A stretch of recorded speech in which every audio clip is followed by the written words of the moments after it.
aujourd'hui, on va voir cette leçon de champ lexical, la page 20. Le champ lexical, alors on va lire d'abord le texte, le vieil homme et la mer. Il était une fois un vieil homme tout seul dans son bateau qui pêchait au milieu du Gulf Stream en 80 jours. 84 jours, pardon.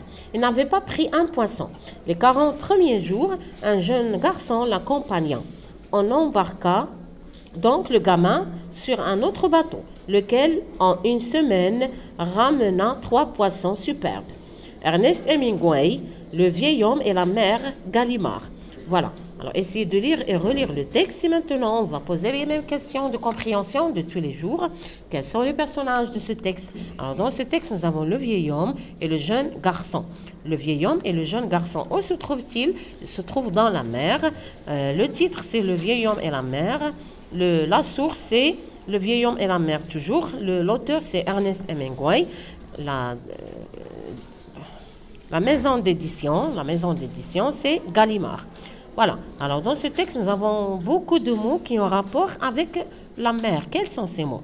Ces mots sont le bateau, le pêcher, Gulf Stream. Nous avons le poisson, embarca, et le mot bateau plusieurs fois, le mot poisson aussi plusieurs fois. Voilà, ce sont les mots qui font partie du champ lexical de la mer, le champ lexical de la mer. Alors, le champ lexical هو دوك les mots اللي تكونوا كلهم عندهم نفس العلاقة مع واحد الفكرة معينة. مثلا la mer, nous avons ici la mer. Les mots qui ont rapport avec la mer هما donc le champ lexical de la mer. Voilà, alors regardons maintenant. Je retiens des mots اللي خصنا نحطوهم في la place ديالهم, bien sûr. Pêcher, bateau, poisson, Gulf Stream, le champ lexical.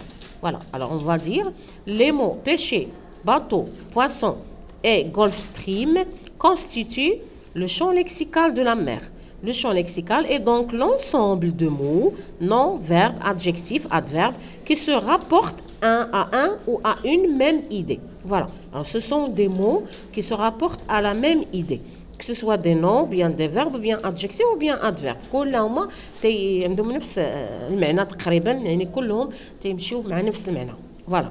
Alors pour s'entraîner, nous avons place les mots suivants selon les indications du tableau ci-dessous. Nous avons cuisine, armement, habitation. 3 colonnes. La première colonne cuisine, la deuxième armement, la troisième habitation. Nous avons les mots suivants. نقراوهم بعد كل كلمة نحطوها في le champ lexical ديالها. Four, canon, maison, cuisinière, mitrailleuse, bombe, appartement, marmite, montagne, friteuse, villa, palais. Voilà. Alors, la cuisine, quels sont les mots qui ont rapport avec la cuisine? Nous avons four, maison, cuisinière. Nous avons aussi marmite, friteuse. Voilà. Donc, les mots de la cuisine. L'armement, la bombe, mitrailleuse, canon, voilà. Et l'habitation, nous avons maison, villa, palais, appartement. Voilà, alors ce sont les mots qu'il faut mettre dans le tableau que vous avez dans la page 20. Passons maintenant à la page suivante, la page 21. Nous avons 2 textes, le champ lexical al-aqlad. Le premier, on va le lire et on va essayer de prendre le champ lexical de ce texte qui est écrit par Émile Zola. Alors, je vais essayer de lire et vous allez suivre avec moi, bien sûr. Devant le buffet ouvert, Catherine réfléchissait. Il ne restait qu'un bout de pain, du fromage blanc en suffisance, mais à peine une lichette de beurre.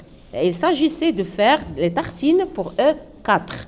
Enfin, elle se décida, coupa les tranches, en prit une qu'elle couvrit de fromage. En frotta une autre de beurre. Puis, elle colla ensemble.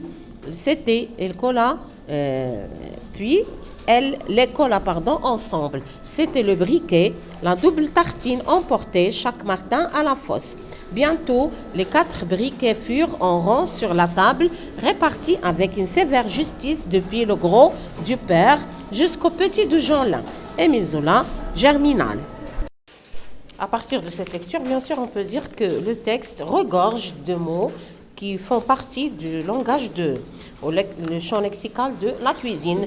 Alors, nous avons buffet, nous avons aussi le pain, fromage, le beurre, nous avons aussi la table et nous avons aussi plusieurs d'autres mots, tartine, frotta, alors briquet, voilà, beaucoup de mots qui font partie du lexique de la cuisine. L'auteur, c'est Émile Zola. L'ouvrage, c'est Germinal. Ça veut dire qu'on a retiré le texte du roman Germinal, écrit par Émile Zola. Voilà, alors ça, c'est pour le texte. On a relevé le champ lexical de la cuisine. Bien sûr, dans les 3 champs lexicaux, on a relevé les mots qui se trouvent dans les textes et on a ajouté d'autres mots qui ne se trouvent pas dans les textes, seulement pour vous aider à connaître mieux le champ lexical de la cuisine, celui de la classe et aussi celui de la mer. Voilà, alors essayez de prendre la leçon plusieurs fois, de la revoir plusieurs fois et noter. Il faut toujours noter, sinon, ممكن تنسى لكم بسرعة.